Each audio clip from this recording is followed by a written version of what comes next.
लोगों को अगर ये लग रहा हो कि हम यहाँ से हट जाएंगे तो सॉरी, हम यहाँ से कहीं नहीं जाने वाले। जिसको जाना है अपने घर जाके बैठे, अकेले आए हैं, अकेले रहेंगे, लड़के जाएंगे, हक लेके जाएंगे।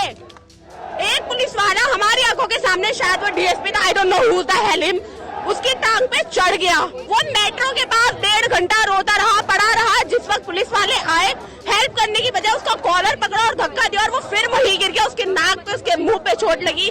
हमारे ऊपर जो इन लोगों ने खींचमतानी करी, हमारी लड़कियों के कपड़े फाड़े, ठीक है, उनको पैरों से घसीटा। सिंपल सी बात है, या तो हमें आप सिंपल सा एजुकेशन सिस्टम सुधार के दे दो, अदरवाइज आप इस्तीफा दो और दफा हो जाओ, हमें आपकी जरूरत नहीं है। नमस्कार, इस वक्त हम मौजूद हैं दिल्ली के जंतर मंतर प्रोटेस्ट साइट पर, जहां पर सीजेपी यानी कि कॉकरोच जनता पार्टी का प्रदर्शन अब फिर से उठ खड़ा हो गया है। और यहां पर अभी सुबह आप देखेंगे कि लगभग दिन के जो हैं 11 बज रहे हैं और इस समय लगातार जोश, मेरे पीछे देखेंगे कि जो छात्रों का जोश है, जो प्रदर्शनकारियों का जोश है, और खास तौर पर सिक्योरिटी फोर्सेस को देखते ही जिस तरीके से जोश में नारेबाजी और तालियों की गड़गड़ाहट यहाँ पर दिखाई दे रही है, अपने आप में एक नया जो रंग है प्रोटेस्ट का। क्योंकि बीते दिन जिस तरीके से पुलिस ने कार्रवाई की, उसके बाद तमाम जगहों पर हमने वो तस्वीरें देखी जब प्रदर्शनकारियों पर लाठी डंडे चलाए गए थे और उनको हटाया गया था। कहा गया कि प्रोफेशनली तरीके से उनको हैंडल किया गया है। लेकिन अब यहाँ पर उतनी ही भारी संख्या में फिर से जो प्रदर्शनकारी हैं वो फिर से जुटे हुए हैं। हम कई लोगों से बात भी करेंगे, क्या कुछ उनके मुद्दे हैं। हम कुछ महिलाओं से बात करेंगे। आप लोग कहाँ से आए हैं, क्या नाम है? मेरा नाम निशा है, मैं वेस्ट दिल्ली से ही आई हूँ। अच्छा, आप कल के प्रोटेस्ट में भी थे क्या? नहीं, मैं कल के प्रोटेस्ट में नहीं थी, मेरी सिस्टर थी कल के प्रोटेस्ट में। बट मैंने कल देखा कि बहुत लड़कियों के साथ बहुत कुछ गलत हुआ है। फिर मैंने कहा कि अब तो जाना ही बनता है, क्योंकि ऑलमोस्ट लड़कियों के साथ इतना गलत हो चुका है, उनको मारा गया है। लड़कों के साथ भी बहुत गलत है, उनको तो बहुत ब्रूटली तरीके से मारा गया है। तो कोई जो आने की हालत में भी नहीं होंगे और कुछ के पेरेंट्स भी अलाउ नहीं करेंगे अब इसके बाद। तो इसलिए हमने फिर जिद करी अपने पेरेंट्स से कि नहीं, हमें तो जाना है, तो फिर हम इसलिए आए आज। अच्छा, आपने ये जो बोर्ड लिया हुआ है, आपने इस पे क्या लिखा है? एक बार मैं इस पे यह लिखा है कि हक भी भीख मांग कर लेना पड़ा। ये कैसा देश है जिसने नेता ही चौथी पास पढ़ा हुआ लिया है, मतलब। तो अच्छा, ये जो प्रोटेस्ट है, आप युवाओं के मन में इस प्रोटेस्ट को लेके क्या मन में है कि ये जो प्रोटेस्ट जिन लोगों ने किया उन पे जिस तरीके से कल पुलिस ने कार्रवाई की, तो क्या आपके आसपास डिस्कशन में क्या चीजें हैं, क्या आप इसको कैसे देखते हैं? हम अभी भी पीसफुल प्रोटेस्ट ही करेंगे जब तक धर्मेंद्र प्रधान अपना इस्तीफा नहीं दे देते। हम ऐसे ही पीसफुल प्रोटेस्ट करते रहेंगे। हम कुछ भी अगेंस्ट में नहीं जाएंगे, पत्थर हम नहीं फेंकेंगे, क्योंकि हमने कल भी नहीं फेंके। टेररिस्ट थोड़ी ना है, हम तो स्टूडेंट है। क्या नाम है मैम आपका? शिल्पा। अच्छा जी, बताइए। हम टेररिस्ट थोड़ी ना है, स्टूडेंट है। हम क्यों फेंकेंगे पत्थर वो लोग लेके आए थे और उन्होंने फेंके और फिर बाद में ये बोल दिया कि स्टूडेंट फेंक रहे हैं। वो उनका ऑलरेडी प्लान था कि ये सब उनको करना है और ये जो हो रहा है ये रुक जाए। बस यही चीज है कि क्यों करना। आप सिर्फ जवाब दो ना, आपसे जवाब मांग रहे हैं, आपसे कुछ और मांग रहे हैं। बस यही चीज है, ये सब नहीं होना चाहिए। अपने हक के लिए कोई इतना कैसे लड़ सकता है? जो चीज हमें फ्री में मिलनी चाहिए उसके लिए हमें लड़ना पड़ रहा है। क्यों लड़ना पड़ रहा है?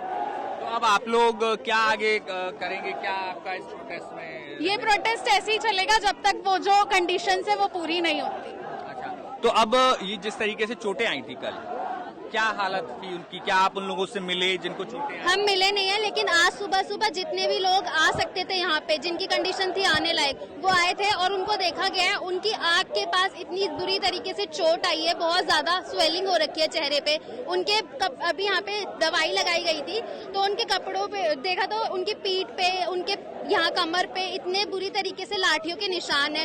ये कोई तरीका है? पुलिस वाले हैं या फिर क्या है? ये जल्लाद है क्या कि किसी को भी मार देंगे? स्टूडेंट है, कोई ये नहीं है कि हाँ हम पत्थर लेके आए, हम मारने आए। तुमको मारने तो कोई आया नहीं था। वहाँ पे खड़े होके पीसफुल प्रोटेस्ट कर रहे थे, वो भी नहीं करने दोगे तो फिर क्या? मतलब हम लोकतंत्र के देश में तो नहीं जी रहे फिर इस तरीके से। तो बिल्कुल देखिए, काफी ज्यादा नाराजगी यहाँ पर जो लोग थे प्रदर्शन, और भी लोग हैं, उनसे बात करेंगे। आपका क्या नाम है? कोमल। आप कहाँ से आए हैं? उत्तर प्रदेश। अच्छा, कल के प्रोटेस्ट में भी क्या आप शामिल थी? हाँ बिल्कुल थे, हम सुबह आ गए थे यहाँ 4:30 बजे से लास्ट 7:30 बजे तक हम यहीं पे रहे हैं। अच्छा, तो कल जब आप आए तो जिस तरीके से संसद की तरफ मार्च हुआ, क्या आप उसमें गए थे और फिर वहाँ पर क्या हुआ? बिल्कुल गए थे, पर मार्च संसद तक नहीं गया क्योंकि बीच में बैरिकेड लगा दिए गए थे जगह जगह पे, और ऐसे बैरिकेड लगाए गए थे जहाँ पे लोग डिवाइड हो गए थे, मतलब 50,000 लोग इधर, कुछ लोग उधर। तो पुलिस प्रशासन का बिल्कुल ऐसा था कि हम लोगों को डिवाइड कर देंगे ताकि वो एक साथ यूनिटी के साथ आके कुछ कर ना पाए। और यहाँ पे लोग बहुत ही शांति के साथ प्रदर्शन कर रहे थे, अपना स्लोगन्स कर रहे थे, कोई भी पत्थरबाजी कुछ भी नहीं हो रहा था। यहाँ की जो प्रशासन है उसने बिना कुछ कहे लड़कियों पे लाठी चार्ज किया, पत्थरबाजी की यहाँ के लोगों पे। तो यहाँ पे सारे स्टूडेंट्स हैं, जो लोग भी हैं सरकार से परेशान लोग हैं। तो क्या ये सही है हम पे लाठी चार्ज करना, हम पे पत्थरबाजी करना, जो हमारी प्रशासन ने किया है? अच्छा, किस तरीके की चोटें आई हैं? कहा गया है कि लड़कियों को बहुत ज्यादा ब्रूटल तरीके से उनके साथ हैंडलिंग हुई। लड़कियों के कपड़े तक फाड़े गए हैं, 12 साल की लड़की का सर फोड़ा गया है। तो यहाँ भी स्टूडेंट्स के साथ ऐसा बर्ताव क्यों? क्या हम टेररिस्ट हैं? क्या हम कोई मर्डरर हैं? ऐसा तो व्यवहार आप मर्डरर के साथ नहीं करते, आप उनको रिहा कर देते हैं जेल से। हम तो स्टूडेंट है ना, तो हमें सेफ्टी आपको देनी चाहिए। आप सेफ्टी की जगह और हमें आप मार रहे हो, हम पे लाठी चार्ज करो, क्या ये सही है? हमें यहाँ पे धर्मेंद्र प्रधान का, हमें यहाँ की सरकार का इस्तीफा चाहिए। अच्छा, आप उत्तर प्रदेश से यहाँ तक आई हैं, क्या उम्मीद और क्या मांगों को लेकर आई थी? आखिर आपके मन में वो कौन सा ट्रिगरिंग पॉइंट था कि आपने तय किया कि नहीं, अब हम दिल्ली में प्रदर्शन में शामिल होने जाएंगे? फ्रीडम, हमें आजादी चाहिए इस सरकार से। यहाँ के हर एक अनपढ़ जो भी मिनिस्टर्स हैं, जिनमें बिल्कुल भी 0% अकाउंटेबिलिटी है, जवाबदेही के नाम पे इनके पास कुछ भी नहीं होता है, रिलीजियस चीजों का ये मुद्दा उठाते हैं। और आज आप यहाँ देख रहे हैं जितने लोग भी हैं, कोई भी यहाँ रिलीजन के बेस पे नहीं आया है, सब यहाँ पे परेशान है सरकार से, वो लोग यहाँ पे आए हैं। बिल्कुल, हमारे साथ तमाम लोग भी। हाँ जी। और अगर एजुकेशन, क्या नाम है आपका? सिमरन नाम है मेरा। अगर आप लोगों को लगता है कि आपकी दी हुई एजुकेशन सिस्टम इतना अच्छा है, तो आपके बच्चे प्राइवेट स्कूल में क्या कर रहे हैं, जरा बताओगे मुझे? है ना, विदेशों में क्या कर रहे हैं? जो हमारी टीचर्स है उनके बच्चे इंग्लिश मीडियम प्राइवेट स्कूल में है, और हमें यहाँ पे डाल दिया है जहाँ पर पानी तक नहीं आता पीने के लिए ठीक से, टैंक्स की सफाई नहीं होती 6-6 महीने। आप उस स्कूल में, इस स्कूल को हमें सौंप के कह रहे हो हमने बच्चों के लिए एजुकेशन का बहुत अच्छा सिस्टम बनाया है, तो आपके बच्चे हमारे साथ क्यों नहीं पढ़ रहे, जरा आप हमें बताएंगे? और जब बेटर वो है तो आप हमें क्यों उतना आगे नहीं जाने दे रहे कि हम खुद की पढ़ाई का जिम्मेदारी उठाए और हम आगे जाके वहाँ पे पढ़े? आपने खुद के बच्चों को एक लग्जरी लाइफ दे दी आवारागर्दी करने के लिए, और हम सब यहाँ पे खड़े सिर्फ एक हक के लिए। सिंपल सी बात है, या तो हमें आप सिंपल सा एजुकेशन सिस्टम सुधार के दे दो, अदरवाइज आप इस्तीफा दो और दफा हो जाओ, हमें आपकी जरूरत नहीं है। That's it. कल की जो प्रोटेस्ट में क्या आप शामिल थी और क्या कुछ वहाँ हुआ? कल के प्रोटेस्ट में मैं यही थी, मॉर्निंग से ठीक है रात तक मैं यही रही हूँ। सिंपल सी बात है, हमें अंदर नहीं आने दे रहे थे क्योंकि वहाँ पे क्राउड ओवर हो गया था। हम बाहर खड़े थे तो हमने ये डिसाइड किया कि हम सांसद की ओर चलते हैं। जब हम सांसद की ओर गए, वहाँ बैरिकेड्स लगा दिए, ठीक है, हमारी हाइट से ऊंचे बैरिकेड्स लगा दिए। हमने प्रोटेस्ट किया, हमने सिंपल सा बोला पीसफुली, हमें नारे लगाते हुए आगे जाने दो। ऑल गाइस सेड दैट कि अगर आप आगे बढ़े तो हम आपकी टांगे तोड़ देंगे। और हम तो सिंपल सी बात ये कह रहे हैं, आपको अगर गवर्नमेंट से ये ऑर्डर मिल गया है कि आप हम पे लाठी चार्ज कर सकते हो, आप हमें जो है आंसू गैस, टीयर गैस के थ्रू जो है आप हमें परेशान कर सकते हो, तो आपको ये नहीं दिख रहा कि हम जिस चीज के लिए कर रहे हैं उसमें आपके भी बच्चे वहीं शामिल थे, आपके भी फैमिली वाले वहीं शामिल थे, कुछ पुलिस वालों के बच्चे भी थे यहाँ पे जो अपने ही माँ बाप के खिलाफ यहाँ पे खड़े थे। ये इनका सिस्टम है। बच्चों को दिख रहा है, माँ बाप को नहीं दिख रहा, किसी को नहीं दिख रहा। और सिंपल सी बात है, कल एक लड़का था वो ऐसे यहाँ पे गिर गया था, एक पुलिस वाला हमारी आंखों के सामने, शायद वो डीएसपी था, I don't know who the hell him, उसकी टांग पे चढ़ गया। वो मेट्रो के पास 1.5 घंटा रोता रहा, पड़ा रहा। जिस वक्त पुलिस वाले आए हेल्प करने की बजाय उसका कॉलर पकड़ा और धक्का दिया और वो फिर वहीं गिर गया। उसके नाक पे, उसके मुंह पे चोट लगी। हमारे ऊपर जो इन लोगों ने खींचमतानी करी, हमारी लड़कियों के कपड़े फाड़े, ठीक है, उनको पैरों से घसीटा। और पता है किसने किया ये सब? दिल्ली पुलिस जो मैन है ना, उन्होंने किया ये, उन्होंने, ठीक है।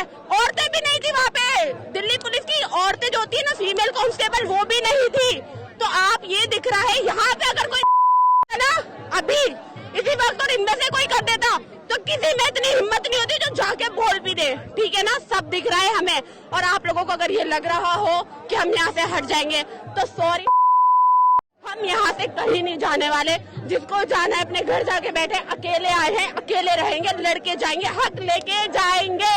क्या नाम है आपका और आप स्टूडेंट? नहीं, मैं ग्रेजुएशन, हाँ ग्रेजुएशन। बिल्कुल, देखिए यहाँ पर तमाम जो खास तौर पर जो गर्ल्स हैं वो भी अपनी आवाज बहुत ही ज्यादा मुखर और बुलंद तरीके से रख रही है, क्योंकि सबसे बड़ा जो कंसर्न जो प्रोटेस्टर्स की तरफ से उठाया गया था कि पुलिस की तरफ से जो कार्रवाई हुई है उसमें महिलाओं और लड़कियों के साथ काफी ज्यादा मैन हैंडलिंग हुई है। तो इस तरीके से इस मुद्दे को काफी ज्यादा यहाँ पर जो प्रोटेस्टर्स हैं उससे खफा दिखाई दे रहे हैं। लेकिन साफ तौर पर कहा जा रहा था कल की जिस तरीके से कार्रवाई हुई थी कि यहाँ पर अब क्या होगा इस प्रोटेस्ट का, तो ये आप मेरे पीछे आप तस्वीर देख रहे हैं, प्रोटेस्ट यहाँ पर जंतर मंतर पर फिर से खड़ा हो गया है और यहाँ पर तमाम जो प्रदर्शनकारी है उसी ताकत और उसी जज्बे के साथ यहाँ पर पहुंच रहे हैं। आपका क्या कहना है हमें कमेंट बॉक्स में